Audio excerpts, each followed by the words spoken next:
Сидят две подруги, разговаривают. А тут огромная псина, Тузик, лежит и храпит.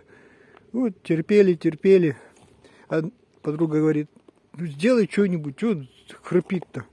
А я, говорит, знаю, взяла это, красную ленточку на яйца привязала, и собака перестала храпеть. Ну, подруга ушла, вечером валиваться муж пьянущий упал, их тоже давай храпеть. Ну, жена так подумала, к Тузику привязала, я им тоже привяжу. Ну, привязала на яйца такая. И тоже перестал храпеть. Утром встает такой, пошел в туалет, вышел так и стоит, смотрит в одну точку. И тут Тузик рядом проходит, он его так глазами провожает, смотрит. Тузик, я не помню, где мы вчера были, но точно заняли призовые места.